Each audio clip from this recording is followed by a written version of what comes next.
Oke, kembali lagi di Apa Kabar Indonesia Pagi. Saya ingin ke Mas Hanta Yuda dulu deh di Poltreking. Mas Hanta, kalau tadi kita mendengar pernyataan dari kedua pihak, dari PBNU dan juga dari PKB begitu, seharusnya kan kalau memang mereka masih berada di dalam satu koridor gitu ya, Nahdlatul Ulama, seharusnya baik itu ormas dan juga partai itu saling dukung seperti itu. Satu suara. Satu suara. Nah, tapi kita melihat nih kok seperti ada perbedaan-perbedaan. Diakui oleh PBNU tadi ada pernyataan memang yang disampaikan soal siapapun berpasangan dengan ketua umum PKB itu tidak akan menang dan soal itu dibenarkan oleh PBNU. Nah, pertanyaannya apakah memang saat ini PBNU juga memiliki, nah jangan-jangan bukan sosok Caimin, Ada sosok lain. tapi ada sosok lainnya gitu. Makanya kurang happy seperti dengan deklarasi kemarin. Jadi kalau maksud Mas Arif Fadil, Ya. kalau ini warga Nahdien, NU secara keseluruhan, faksinya beda nih ya, Ya. antara yang megang struktural dengan yang di partai gitu ya, seharusnya kan kira-kira. sami nawa atau nah kan begitu ya berarti. Tapi ini kan beda ya, NU bukan partai politik ya, Oke. jadi tidak Ikut boleh, campur bahkan dalam tidak etis pilpres. untuk mendukung siapa dan seterusnya. Tapi saya berangkat dari sini. Sestrategis dan seseksi apa sih NU dalam dinamika kontestasi politik kita?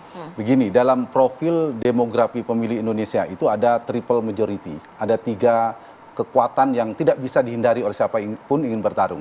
Satu, kekuatan Islam Ya. dari sisi agama, mayoritas. Yang kedua adalah suku Jawa, yang ketiga adalah NU, ormas. Jadi Islam, Muslim, Jawa, dan Ormas NU. Dan biasanya pemenang pilpres mayoritas dipilih oleh 3 kelompok ini.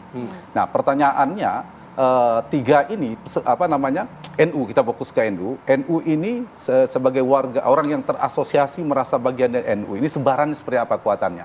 Kalau dari data survei, mungkin banyak lembaga survei bisa dibandingkan, yang cukup tinggi warga atau pemilih Indonesia merasa bagian dari NU.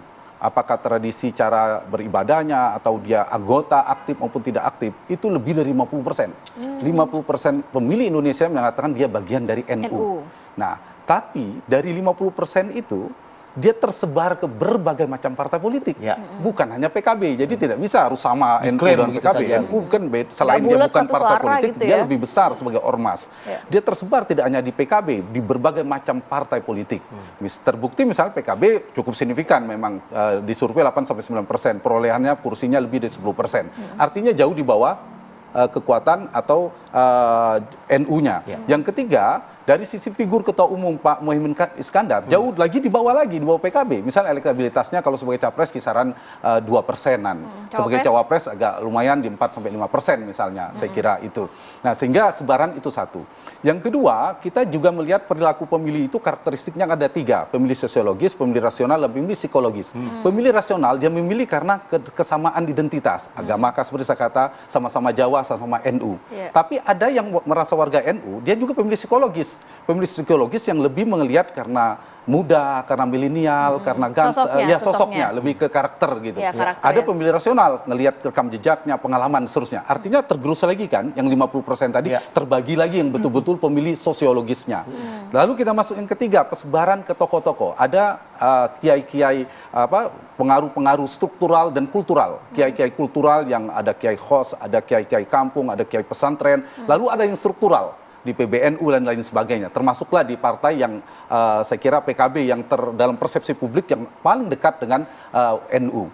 Nah, dari tokoh misalnya selain Pak Gus Muhaimin, ada Pak Mahfud MD, ada Bu Kofifa, sebaran kekuatan politik, ada Gus Yahya, ada mantan ketua umum Pak Said Agil, kemudian ada Mbak Yeni Wahid, bagian Gus Durian. Paling nggak ada 5 ini. Ini bisa memiliki kekuatan tersendiri. Ada pengikutnya masing-masing. Nah, ini catatan bagi pasangan Mas Anies dan Gus Muhaimin. Nah, ketika Gus Muhaimin di sini, apakah justru yang 4 ini justru menjaga jarak, tidak akan memilih dan seterusnya. Anda melihatnya? Dan jangan otomatis, saya ingin mengatakan bahwa NU ini strategis dari jumlahnya, tapi dia tidak tunggal. Tidak bisa digiring semuanya kemana-mana, satu kekuatan. Dan saya ingin mengingatkan kita di peta Pilpres 2004 yang lalu. Bintang-bintang utama NU itu keluar semua. Ketua umumnya Kiai Haji almarhum Hasyim Muzadi menjadi cawapres. Adiknya Gus Dur, cucu pendiri PBNU, Kiai Haji Salahuddin Wahid almarhum, juga ikut sebagai cawapres. Pak Hamzah Has juga jelas NU-nya ketua umum P3. Tapi yang memenangkan pertarungan justru Pak SBY dan Pak JK. Pak JK ya ada kedekatan, tapi Dengan kuranglah kadar ke-NU-annya dibandingkan yang lain. Poin saya apa? Iya, faktor NU penting, tapi ujungnya pertarungan di Pilpres ada pertarungan figur, kekuatan elektabilitas. Kalau kemudian saya balik kemudian kita tarik misalnya pemenangnya SBY, pemenangnya Jokowi, betul, mayoritas warga NU memilih SBY karena itu menang. Mayoritas warga NU memilih Pak Jokowi akhirnya. Tapi karena mereka memang punya elektabilitas yang tinggi. Kenapa kemudian PKB selalu menang? Karena PKB mendukung Pak SBY dan mendukung Pak Jokowi di Pilpres karena mereka memiliki elektabilitas yang tinggi. Nah, sekarang kompetitif. Ada ekstremen, ada istiadat politik yang dipilih oleh PKB sekarang memilih Mas Anies Baswedan yang bukan elektabilitas tertinggi. Belum, paling tidak. Ada waktu 5 bulan ke depan. Dan saya kira ini menjadi tantangan ya. Saya kira kita tidak bisa memungkiri bahwa ini memberikan dampak positif, tapi juga ada tantangan-tantangan komplikasi politik yang harus dihadapi oleh pasangan ini. Tapi kalau melihat Anies Baswedan ini nampaknya dari awal memang sudah menargetkan untuk memiliki atau menginginkan cawapres dari Nahdlin begitu ya. Apakah ini dapat dengan hadirnya Caimin yang tadi dikatakan bukan sepenuhnya merepresentasikan bahwa NU begitu ya, tapi bisa mengisi nggak kekosongan kantong-kantong misalnya Anies seperti di Jawa Tengah, Jawa Timur? Tentu saja itu potensi, bisa. Karena apa, Mas Anies misalnya lumayan kekuatannya misalnya di Jakarta, karena mantan gubernur DKI, sebagian Sumatera. Kelemahannya memang di Jawa Tengah, di Jawa Timur. Nah, di sini ada kekuatan PKB. Itu datanya, PKB terkuat di Jawa Timur bersama PD Perjuangan, kemudian juga di Jawa Tengah lumayan. Nah, ini bisa diharapkan mengisi kekosongan, itu kita sepakat. Tetapi saya hendak mengingatkan bahwa ini pertarungan figur. Pertarungan tokoh Pilpres itu bukan partai politik. Artinya Mas Anies punya potensi mesin politik namanya PKB. Nah, tetapi tidak otomatis karena apa? Yang saya katakan tadi ya faktor Gus Muhaiminnya ini yang harus diperkuat dan saat ini elektabilitas Gus Muhaimin belum kompetitif. Nah, Mas Huda mungkin akan menyiapkan ini bagaimana strateginya supaya kontributif secara elektoral. Yang kedua ada dalam teori split ticket voting. Orang tidak otomatis semua pemilih PKB akan mendukung capres yang didukung oleh PKB. Yang didukung oleh PD Perjuangan, apakah semua pemilih PD Perjuangan akan memilih? Itu belum tentu. Ada pilihan partainya, itu yang harus digiring. Kalau data survei kan PKB lebih banyak ke Mas Ganjar. Dilanjutkan ke Pak Prabowo, barulah ke Mas Anies. Nah, dengan dukungan ini harus merubah bagaimana kemampuan kerja-kerja politik merubah agar pemilih PKB itu digiring untuk memilih Anies Baswedan. Ini jadi tantangan. Dan jangan lupa satu, saya kira ini data ya, antisipasi juga buat Mas Huda, Mas Anies dan sebagainya.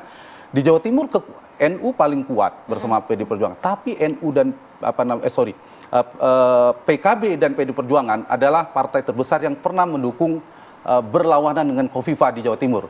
Tapi mereka kalah loh dengan Khofifah. Khofifah di Jawa Timur pemilihan gubernur tidak didukung oleh PKB dan tidak didukung oleh PD Perjuangan bahkan. Dan 2 kali Khofifah kalah di Jawa Timur itu didukung oleh PKB.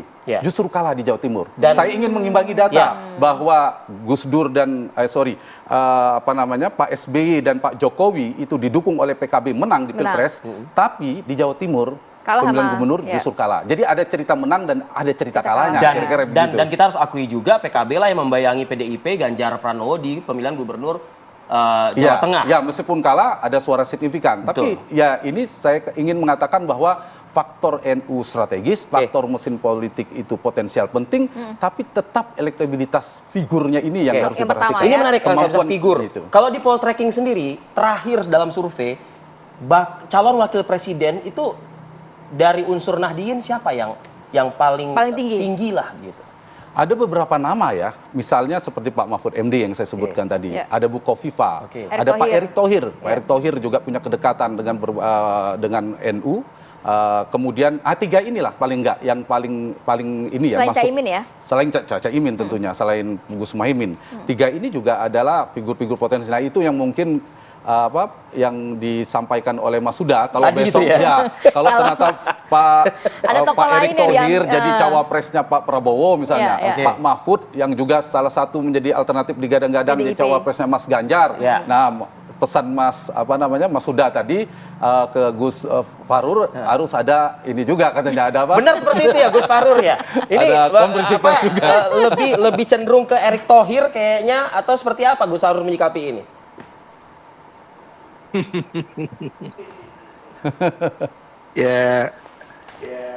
Saya kira itu person-person ya, tidak secara resmi PBNU. Memang ada di antara kita yang dekat sama Erick Thohir, ada yang lebih mengidolakan Pak Mahfud.